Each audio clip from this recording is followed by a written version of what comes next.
দাপর যুগ। পৃথিবী তখন অধর্মে পরিপূর্ণ। অন্যায়, অত্যাচার আর ভয়ের ছায়ায় ঢেকে গেছে মথুরা নগরী। মথুরার সিংহাসনে বসে আছে এক নিষ্ঠুর রাজা, কংস। ক্ষমতার অহংকারে অন্ধ, করুণাহীন এক শাসক।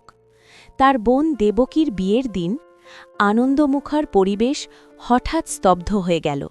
আকাশ কেঁপে উঠল এক দৈববাণীতে। হে কংস, দেবকীর অষ্টম গর্ভজাত সন্তানই হবে তোমার মৃত্যুর কারণ। এক মুহূর্তে বদলে গেল সবকিছু। ভালোবাসা পরিণত হল ভয়ে, ভয়ে পরিণত হল নিষ্ঠুরতায়।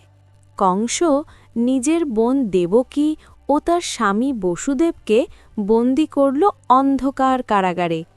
এক এক করে জন্ম নিল ৬টি সন্তান, আর এক এক করে নির্মমভাবে হত্যা করল কংস। কারাগারের দেয়াল শুনল এক মায়ের কান্না। পৃথিবী সাক্ষী থাকল এক অত্যাচারের ইতিহাসের। সপ্তম গর্ভে অলৌকিক ঘটনা ঘটল। যোগমায়ার কৃপায় সেই সন্তান স্থানান্তরিত হলেন রোহিণীর গর্ভে। তিনি হলেন বলরাম। তারপর এলো সেই মহারাত্রি।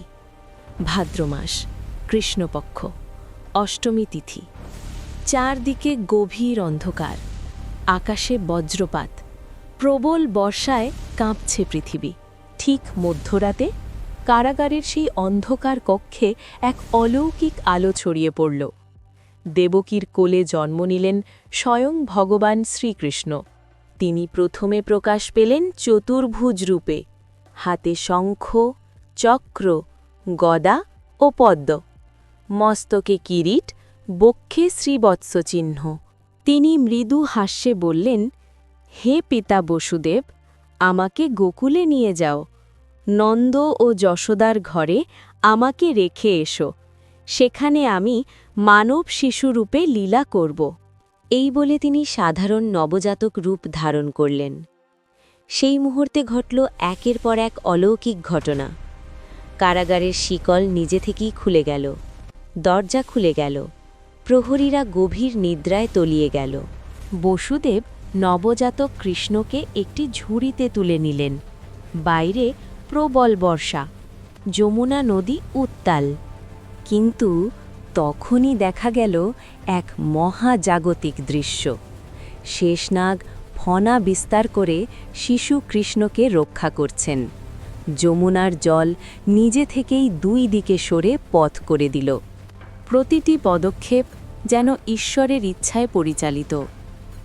গোকুলে পৌঁছে বসুদেব যশোদার সদ্যজাত কন্যা শিশুর সাথে কৃষ্ণকে পরিবর্তন করে এলেন। নিঃশব্দে ফিরে এলেন কারাগারে। পরদিন কংস সেই কন্যাকে হত্যা করতে উদ্যত হলে সে হঠাৎ আকাশে উড়ে দেবী রূপে প্রকাশ পেলেন। তিনি ঘোষণা করলেন, হে কংস, যে তোমার বিনাশের কারণ সে ইতিমধ্যেই জন্ম নিয়েছে। কংস স্তম্ভিত হয়ে গেল, আর পৃথিবী পেল তার ত্রাতা। সেই শিশুই বড় হয়ে অধর্মের বিনাশ করলেন, ধর্ম প্রতিষ্ঠা করলেন, আর শিখিয়ে গেলেন ভক্তি, প্রেম ও ন্যায়ের পথ।